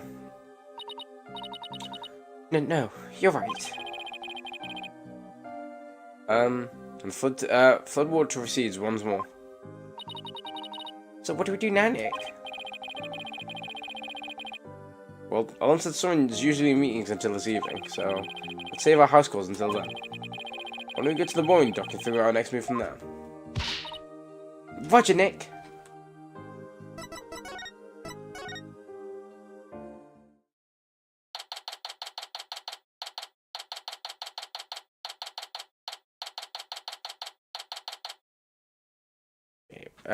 September 22nd. Let's work at Hall Mooring Dock. So where should we start? Let's see, are there any places we haven't examined yet? We already investigated the reception hall and Sprocket Manor. What about the fucking hold? I know, we haven't looked at the Vista deck of the hold yet. Oh, there we go. And there's our pterodactyl. Hey, you're right. We still have some pretty important places left to examine, don't we? Vista deck is the actual scene of the murder, right? And the lantern with the body, and it was stored in the hold. I think there's a good chance we'll find some important clues in those locations. Do you know how to get to the hold? Good question. I think it was labeled in the diagram of the airship in this pamphlet.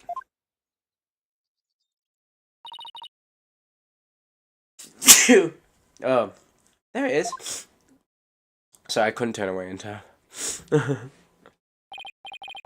Well, what are we waiting for? Let's go. Can I examine this again, though? Because it's pissing me off. Wow, that sign really got smashed up. Oh, there were some really high winds yesterday. And I see that bench was blown right into the side. Well, I wish I could have seen that. If you'd been there, you would have gotten blown away by the wind too, you know. That sounds kind of fun, actually. Did tell me you never tried to use an umbrella to fly when you were a kid. I got to take staying alive over fun, thank you very much.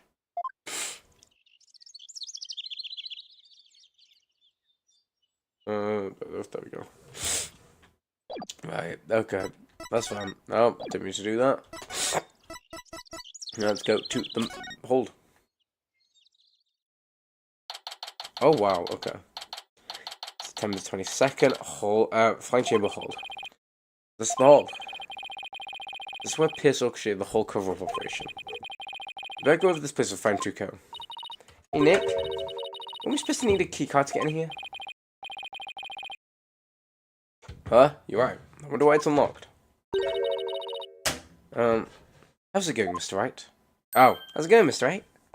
Emma, what are you doing here? Just a little independent investigation for my own sake. Gotta keep the mind sharp.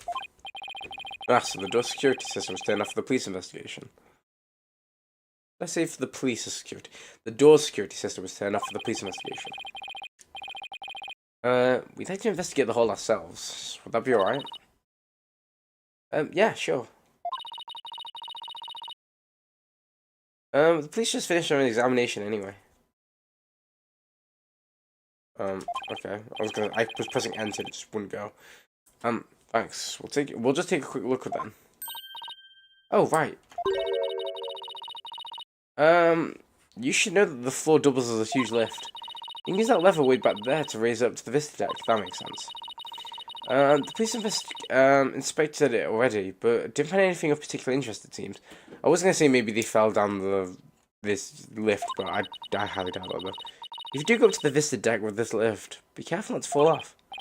Got it, thanks. That doubles for you, and that goes double for you, Maya. Yes, ma'am! Well, let's get this show on the road. Do you have anything to say? Any progress with your investigation? Nothing conclusive yet, I'm afraid. Almost everybody was involved with the cover-up. So it's hard to know who or what to believe.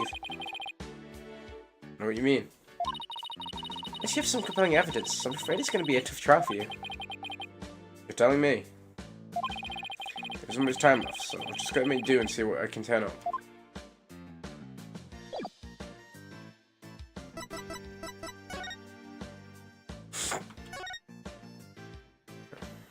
Oh, never mind. So there's two male peggable lanterns in this reception hall. That must mean and these two female peggable. These two are female peggable lanterns. Larry got the sixes mixed up when he replaced the ones in the reception hall, huh? Didn't he see the horns? The difference is pretty glaring if you ask me. He managed not to notice. That's what makes Larry Larry. Valid. And Larry being Larry is why I've seen more than my fair share of trouble in my lifetime. Though, I'm just messaging someone.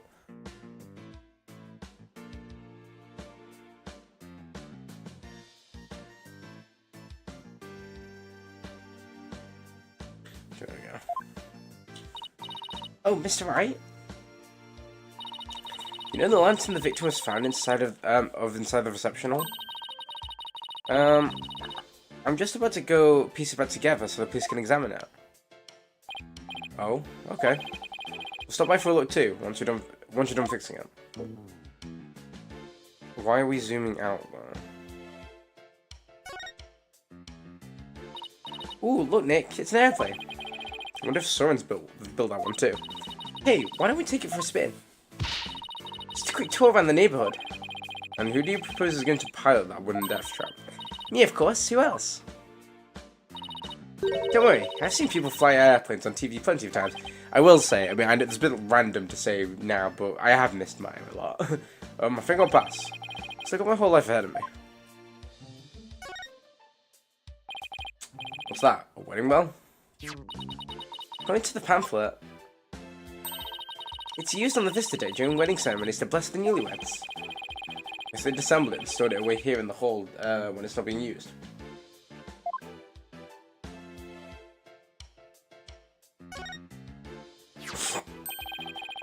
Huh? Looks like some fingerprints on. There are some fingerprints on this candelabra. Yeah, I just got done dusting that. Oh. I was able to pull a set of left-handed prints. Do you know whose prints they are? Yes. Prints belong to the victim. Thomas Gloomsbury. Nick, I just figured out something amazing. You did? Get this. If the fingerprints on the candelabra were from his left hand, Mr. Doomgloom must have been left-handed. Oh. What do you think of that? Do I have makes us a great detective or what? If that's the case, then yeah. That this is what it is. Someone who's left-handed is the murderer. Because it's going to be that, oh, he isn't the one that wrote this note. It's going to be someone else. I do think it's Pierce at this point. We're going to find something Pierce has written. And we're going to compare the writing. Real silly Sally, if that's what, if you thought that deduction was in any way encyclopedic. Hey, you're pretty good, Maya. I looked into it myself, and sure enough, the victim really was left-handed. Really? I got it right? Awesome. Good for you, Maya. Good for you? That's all you got to say? I think you did a real good job, Maya. Way to go. Guess one could ever have too much info. Now you're talking. Come to think of it, candelabra isn't the photo Larry took of the hole, is it? That picture was taken, when they were ready for the first reception, right? The candelabra must have been brought in here sometime after that, then. It's not possible if, it had something to do with the incident, though. But add it to the evidence file, just in case. Okay. Oh, by the way, Mr. Wright. You can have this fingerprint pad if you like. Give this to us. Sure. I have 4 other sets. Thanks. You know, there's something more to the candelabra, but I can't put my finger on it. Can I examine it then? Nope, I can't. Oh, it's a cake, Nick, a cake. It's so big, they wouldn't miss one little piece, would they? Sure, in that move with a mouthful of styrofoam, I'm sure, dog stuff out. You mean it's not real? Well, it sure fooled me. I'm so ready to have some. I'm really craving cake now. Come on, Nick. Let's go get some. Maybe after the trial's over. I want a ladder. I want to investigate a ladder. Oh look, there's a lever to the lift I haven't told us about. Let's try going up on it. I'll go flip the switch. There goes nothing. Wait, I'm not even on it yet. I didn't want to go up yet, but that's fine. Oh.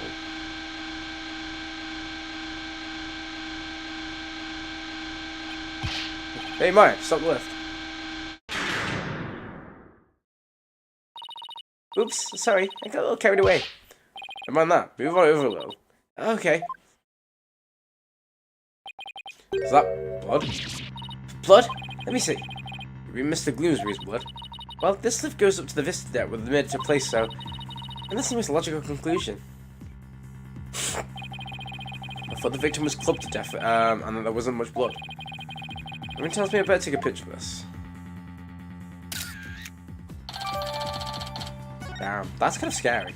Should I ask Emma about some more later? Maya, can you bring the lift back down now? You got it! I'll flip the switch again. There. That's kind of creepy.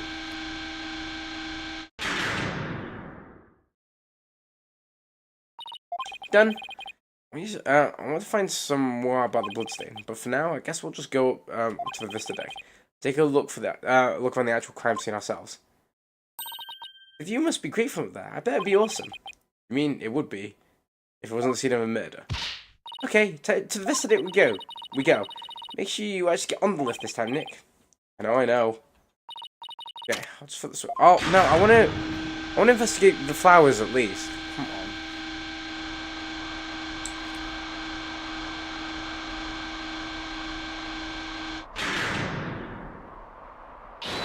Wow, look at the gorgeous view. Mr. Wellen was attacked, and Mr. Gloomsbury was killed. Eesh, one mistake and it's splat on the ground below. Should we investigate this stuff a little close to the edge? Well, I don't see much of anything over there. Police investigation didn't turn up any clues either, so maybe we don't need to. Oh, I get it. You're scared, aren't you, Nick? Of course not. Come on, let's go back down and finish up checking out the hole.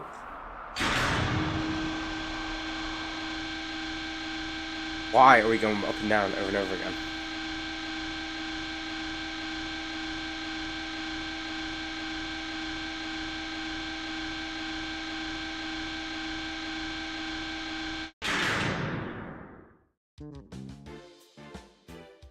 Okay, well, I want to investigate the flowers. These are the flowers we saw in Larry's photo. Petals make them look like little gears. It's a perfect flower for the Sprocket family, huh? Maybe they're gonna shower the couple with the bells. You mean kind of like how people throw rice at confetti? Yeah, like that. Only these were found at the scene of the murder instead. Oh, that was it. After all of that.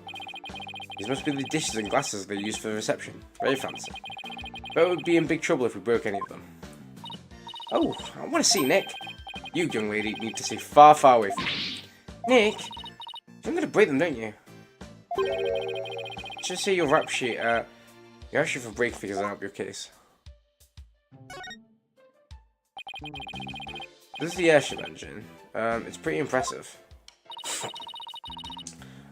And it's all rhythmic, like a heartbeat. It's like the literal heart of the Flying Chapel.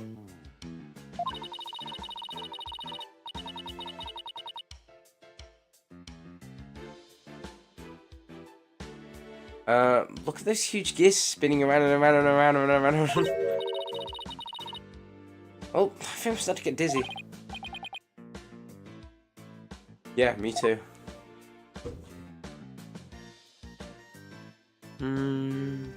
That it? That's because I can ask Emma about... No. Yeah. Yeah, Emma, about this bloodstain. Doesn't something strike you as odd? About it strike you as odd? What's what about the victim's blood? It's not exactly... There's something about it that bothers me. Now you mention it. I can't say I necessarily disagree with you. Maybe we should talk about this some more with her. Really? Emma, can you check out this candelabra a little more? A little more? What are you... Oops!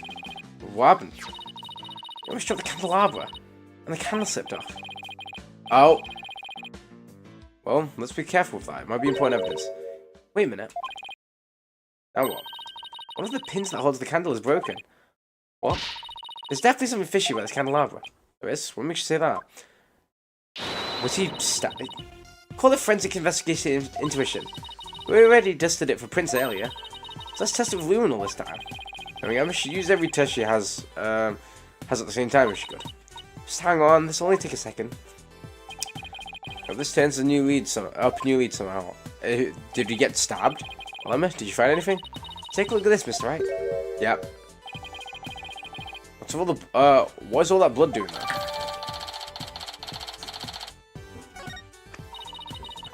Maybe somebody got hit while they were setting up for the reception. These pins are pretty sharp. One of the pins is broken. It means there was some force involved. Do you think maybe someone got stabbed? Nobody's reported anything like that. Why a bit of blood? I wonder whose it is. If I have anything that might shed some light on that, I should probably show it to Emma. Oh, and then this is, yeah. Well, that's bloodstain. What about it? There's something about it that's been bothering me. Oh yeah? What's that? Well, there's a huge bloodstain on the crime scene lift, and bloodstain candelabra. Now, this is the only guess, but I'm thinking maybe these two bloodstains are from the same source. I'm thinking maybe these two bloodstains are from the same source. I guess that is a possibility. Can we compare the two bloodstains? Would that take a lot of time? Are you kidding me? Don't underestimate the power of science. It'll be done in a jiffy.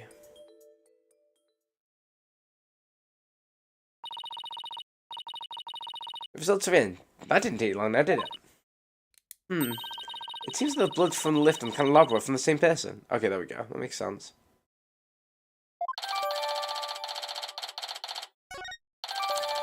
Oh, thank you for the updates. Well, the victim was clubbed to death, and there wasn't much blood on there wasn't all that much blood. But if this isn't Mr. Gloomsbury's blood, well, it's just a guess, but what if Mr. Gloomsbury stabbed somebody with the candelabra pin? That would explain both the huge bloodstain on the lift and the blood of the candelabra. Oh my goodness, if that's true, then that means there was somebody else present at the scene of the murder. It does, doesn't it? This might just be substantiate Ellen's statement about substantiate Ellen's statement about this third person. Jesus Christ. Emma, could you have this blood analysed? Sure thing. A mysterious bloodstain on the candelabra and the victim's prints on it. This just might be the thing to back up Ellen's memory of seeing a third person. Next up, the receptional. It might be worth taking another look around there. Receptional? The forensic team is in there investigating right now. Oh, they are? Well, we don't have time to just sit around, so let's go check something else out. Oh dear. We could go question some people. Especially Soren. I have quite a few questions for that guy. Sounds good, Nick. I'll have to do some legwork then. Yep. I thought we'd head to Soren's house for starters. He was accompanying the police on the investigation area earlier, but he's probably home by now. Great, thanks. Later, Emma. Right, with that, I'm going to leave it there, guys, because nearly 2 hours, so that works out. But yeah, honestly, okay. I'm a bit, I still think it's Pierce, only because there's like 2 other people it could be. Actually, well, who do we have? I don't think we actually have that many people left, right? Court record. Who do we have? We have, I mean, we have Soren or Pierce, and Selena's dead. I think it's Pierce, and it's got something to do with this. The fact that he has the same pocket watch as SORINNNN, there's something there. I don't know, but yeah, I'm gonna leave it there. Thank you for watching, guys. If you're new here, make sure to like, comment, subscribe, and also turn notifications on YouTube. Make sure you follow me on TikTok, Twitter, and Instagram at JFK303, where I post other forms of content as well. You can join the Discord that's pinned in the chat to get notified when I'm live. Oh my god, and when I'm live, I want to upload so you never miss out on anything. And you also get to vote what games we play next. But yeah, I really don't know what I want to play next. I think Danganronpa is gonna be the next one, or Professor Layton. We will see. In terms of big ones, I might do like the odd few random ones like Just Dance, but honestly, I'm not sure. Especially with being ill. But yeah, thank you for watching. I'll hopefully see you all soon.